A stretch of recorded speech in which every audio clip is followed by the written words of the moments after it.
Yo, what's up mga bossing? Magandang tanghali sa inyo. At syempre meron tayong ginagawa dito sa ating shop sa Manila.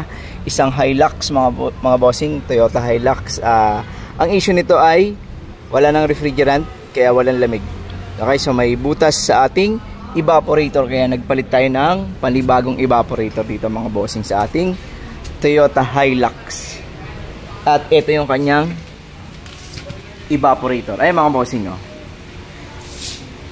Etong corrosion na to, yun yung dumi na kumain dito sa ating aluminum. Nasaan ba nakatutok yung camera ko?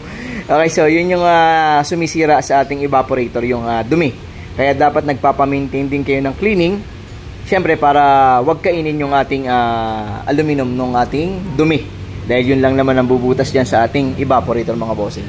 Okay, so yun lang ang ginagawa dito sa ating Hilux, palit evaporator. At syempre meron tayo dito isang Nissan Urban. Etong Nissan Urban naman natin mga bossing ay kulang din ng refrigerant, ganun din.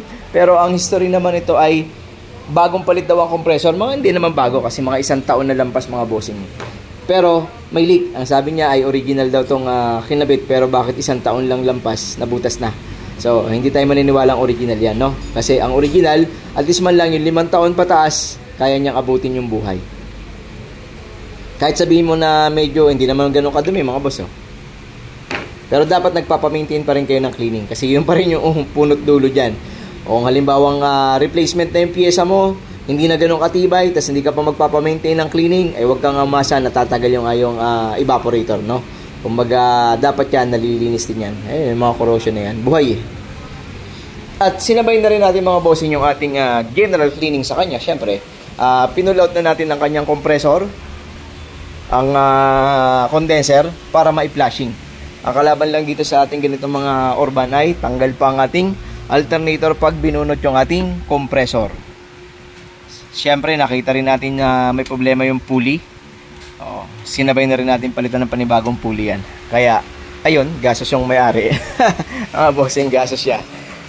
Ito yung mga condenser niya, ay mga pan niya mga boss.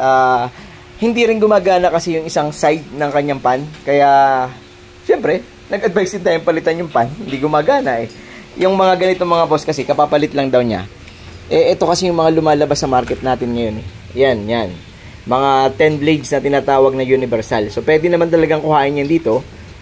Ikabit dito sa ating Urban. Dahil ganyan din naman ang tsura ng original niyan. Pero, iba ang tibay ng original kumpara sa mga lumalabas ngayon ng mga universal na mga 10 blades na tinatawag na yan, no?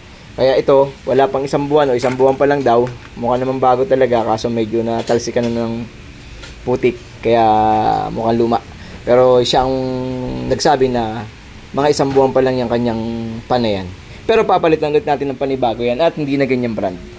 Okay, yun lang naman mga bossing. Yun ang ginagawa natin dito sa ating shop. Isang Urban at saka isang Hilux mga bossing.